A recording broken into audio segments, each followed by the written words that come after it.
I am sitting in the suburb of Detroit with Mohammad Enayah. Mohammad, thank you so much for joining me. You're welcome, Rania. Thank you for taking the time to interview me and hear our story. So you are, well, first and foremost, you are a Palestinian-American. You were a Michigan voter. We're about to go through a very tumultuous election. And you've been pretty active around that, initially with Abandon Biden. So before we get into that, I just kind of want to ask you, as a Palestinian, tell me about where is your family from and how have you been impacted by the genocide we've been witnessing for the past year? I have been a one-issue person. I have been a Palestine person before what had happened. I always voted Palestine because I am an offspring of a refugee. My father is a refugee from 1948 from Majd al-Asqalan, which is kind of now named two different things. Migdal, they took it and renamed it, and Ashkelon for Asqalan. And he was chased out of his village in 1948, and he went to Gaza as a refugee. And as you understand, 80% of Gaza's population is refugees and descendants of refugees. Mm-hmm. In Gaza, he met my mom, who's a Gazan person, and they got married. Life in Gaza was not the best. You could imagine, 80% of the population is coming from outside. Organizations were trying to catch up and educate and feed and all that kind of stuff. We ended up in Kuwait. I was born in Kuwait. So as a Palestinian, you live as a refugee because your parents were refugees and you still do not have any status. At any point, your visa will expire. And it happened in Kuwait as an 18-year-old. If you're in Kuwait, your visa expires. If you don't find employment in Kuwait, then you get deported out of Kuwait. So the Palestinian suffering, it did not start. It did not does not end with one generation becoming born somewhere. I know my friends who were their grandkids are still with this traveling document from Egypt, and these are people who have been the fourth generation. So, yes, you're fighting for the injustice that happened to your family, your father and grandfather's property that was taken away, your identity, your culture, your land, everything about you, your essence have been robbed from you. So as a Palestinian, you live all your life, want that essence because there is no place in the world that is going to let you be who you are except Palestine. Yeah. Well, then I want to go back to your family who's now in Gaza because your immediate family no longer is there, but you have a lot of family still there. Yes. I know that you were telling me before many of them have been killed. Can you tell me what's happened with that? My father had 8 sisters and 3 brothers, and my mom has 5 sisters and 1 brother, and many of my uncles and my cousins have not left Gaza. And with this extended family, then you have the family on my mother's mom's side and my father's mom's side. So it's just not only the people that I hold their name. It's the people that my blood from both sides. So we have a lot of people, and still am in touch with first cousins from Gaza, and we're in touch on daily basis. And I was getting minute-by-minute updates. Even when I sleep, I flip the phone every hour or 2 hours.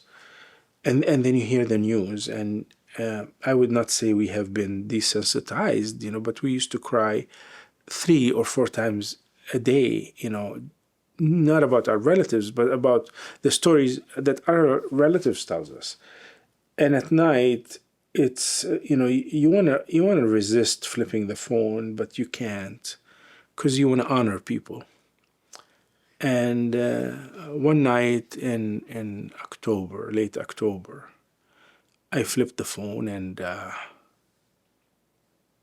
it said 37 people have perished. And when I start looking, glancing, with the phone, they all seem from my mom's side of the family, my mom's sister side of the family, and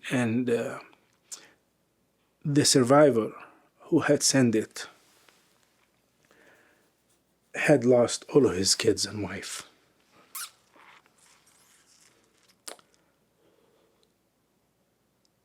And you're torn between mourning the dead, but mourning the living, worse. What do you mean by that? As a father, that guy's soul was ripped out of their chest.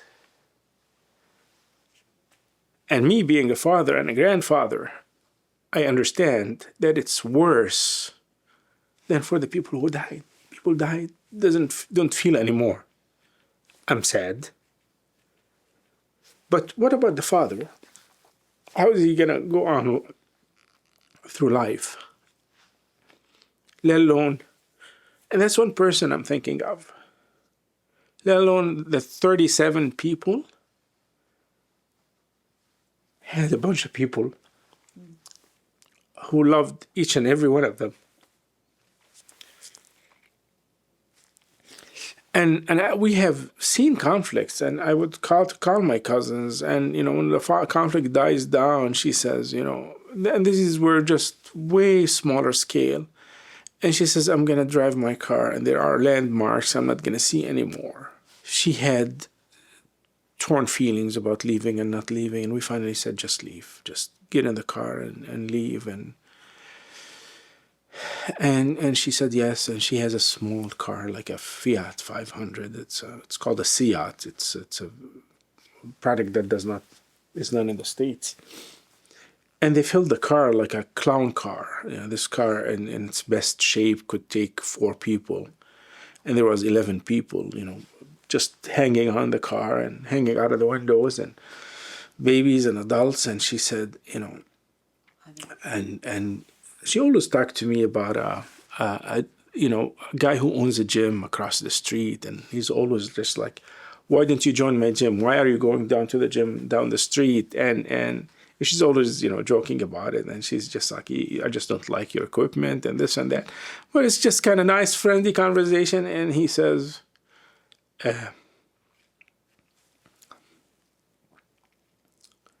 drive ahead of me, and I will be in the car behind you. Do you need me to take some of the people from your car? And she goes, we don't really know where we're going to end up. We're just going to drive. So I hate to bother you with the kids. And she said she looked in the rear view mirror.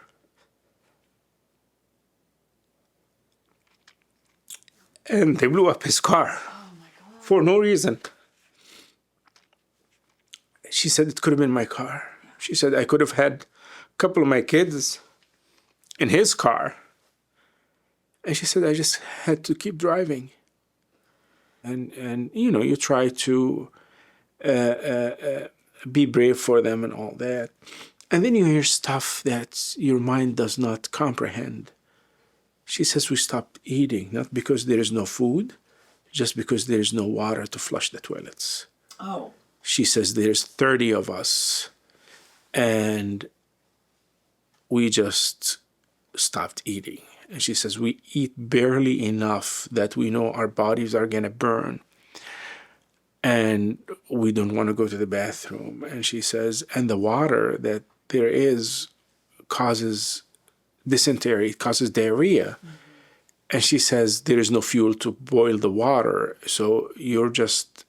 So you think of just minute thing. That you take for granted. You take for granted, and you just like, and you apply that. Then you start hearing stories about Hind, this little girl that got caught in a car that a tank had killed everybody in the car, and this kid is talking to her mom and the mom is trying to comfort her, and imagine the mom's feeling, being helpless, and there's this little kid, 6-year-old, in a car with all these dead bodies, and the night is coming, and the rescuers call through the Red Cross, the Israelis, and saying there's a little kid in a car all by herself, and they say, okay.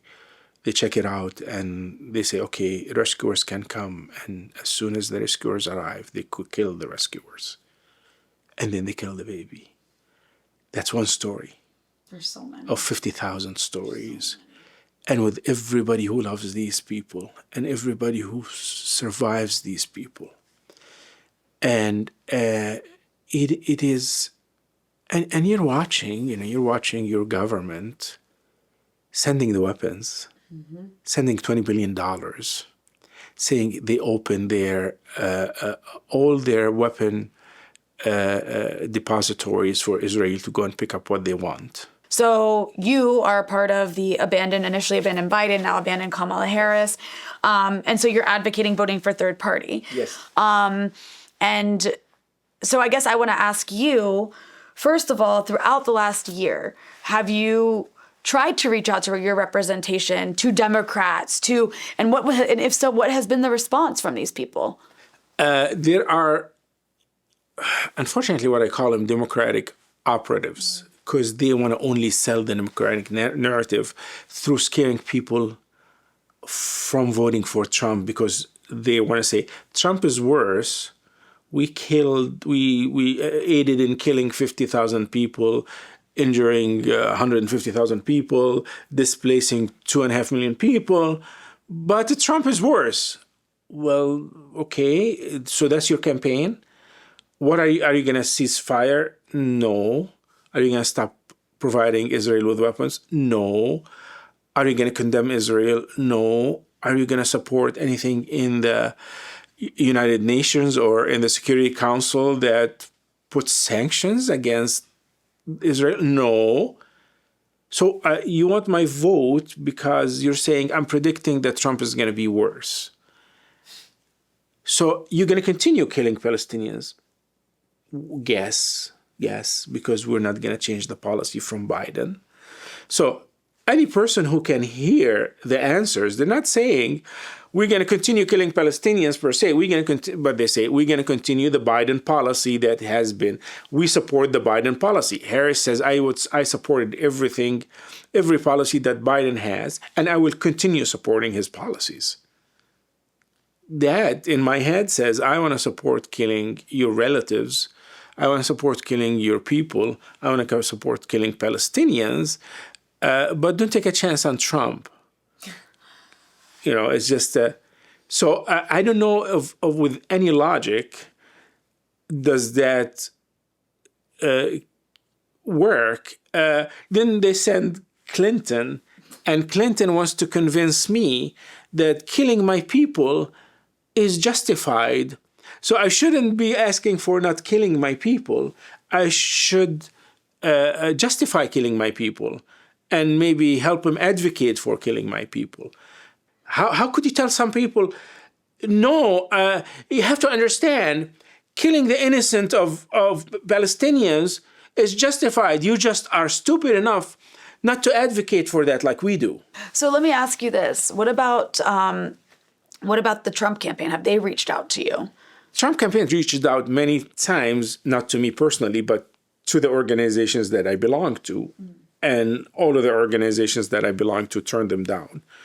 And they were as simple as, economic, anywhere from an economical club to Arab America, which is an organization, to NGP, to all of these organizations. And how could you receive a person like that who moved the American embassy to Jerusalem, who gave the Golan Heights to Israel, who broke every international norm? He got $100 million from Miriam Adelson. Yes. He got $100 million from Miriam Adelson, so he can say Israel is not big enough. We want to give them more of the Palestinian land. And then in the debate, he called Biden a bad Palestinian, because somebody paid him to try to make the word Palestinian equated with bad. They did that with Newt Gingrich. They gave him $10 million to say Palestinians are invented people. So this is the Republican Party that, this is the Graham, Ted Cruz, Republican Party. We're not stupid, I'm not stupid, Well, so then the question becomes, okay, obviously you're in Michigan. It's a swing state. Yes. Huge Arab community. A significant chunk of Arabs can't, like you said, you can't viscerally vote for a party that is killing your family. So that means that likely Michigan will probably swing to Trump. So let's say we get a Trump presidency. Then what do we do? Because obviously it doesn't stop, right? This is still going to keep going. So then what? There's two things.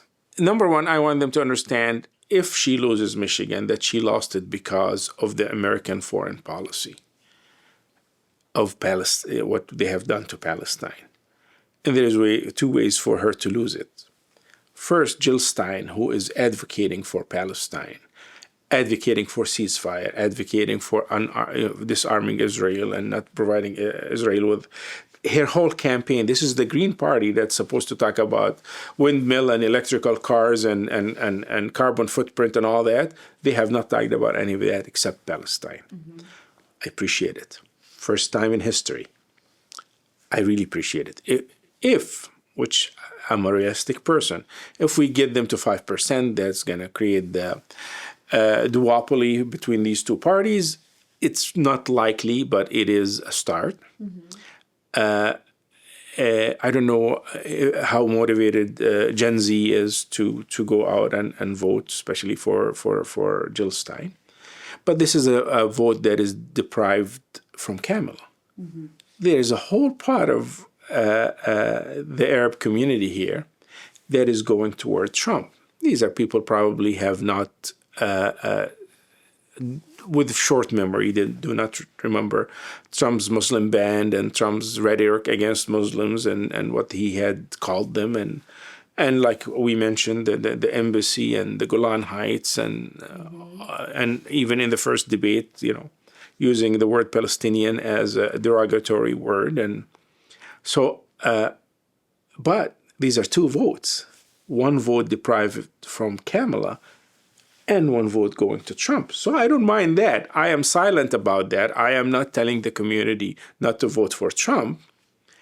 And now you say, but you don't like Trump. Well, I really don't like Trump, but he is the most likely outcome if Kamala loses. Right.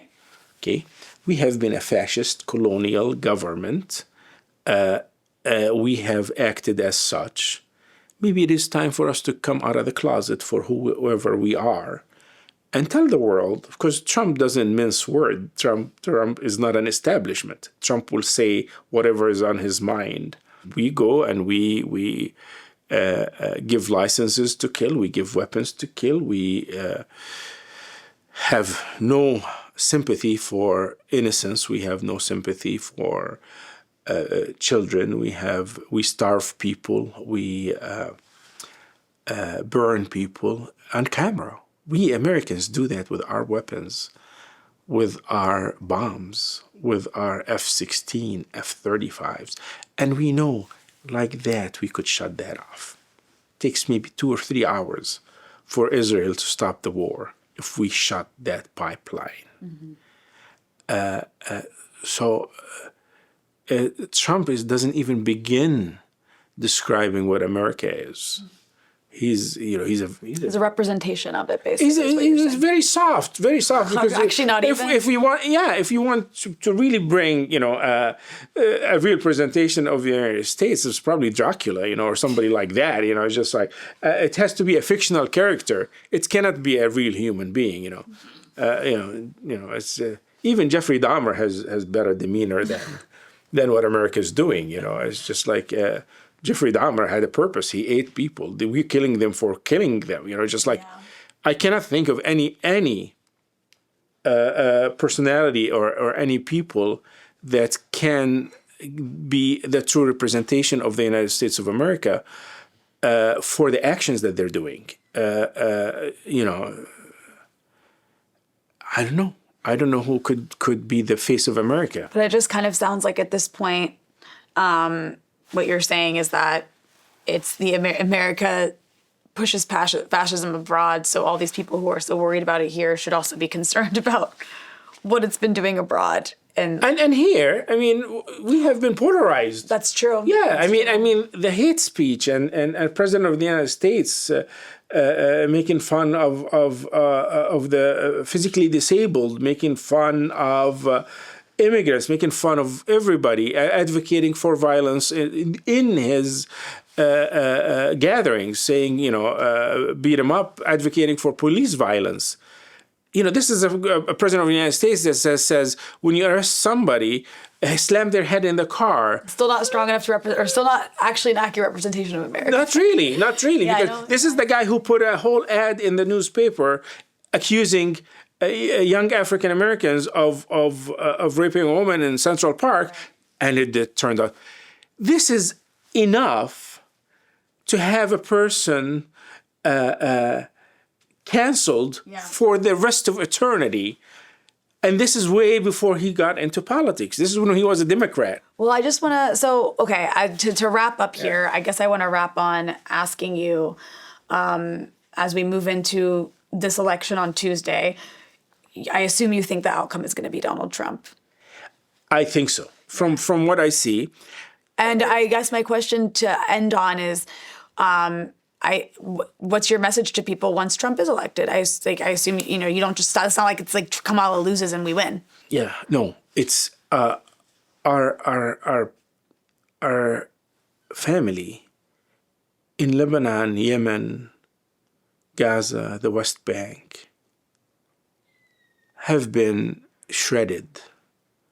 I started my talk about the pain about all of these kids being lost, about, you stump your toe and you keep jumping for a couple of minutes. These people are losing limbs and being amputated without anesthetics. Mm-hmm. And some are by their parent doctors. So if I see that suffering and I'm going to say, oh, we're going to suffer with Trump for 4 years, now any suffering becomes palatable. Mm-hmm. And if we need to suffer for 4 years so we can get back to our senses, let it be. Okay. If the Democratic Party loses for the rest of their eternity, what good are they if they're not advocating for peace and for justice and for equality? So, yeah, I'm willing to take Trump and 4 years, and if that's my suffering, let it be. Well, Mohammad, I'm so sorry for all of the loss you've experienced last year. Thank you so much. Thank you so much for allowing me to talk about the people who are lost, the people who have no voice.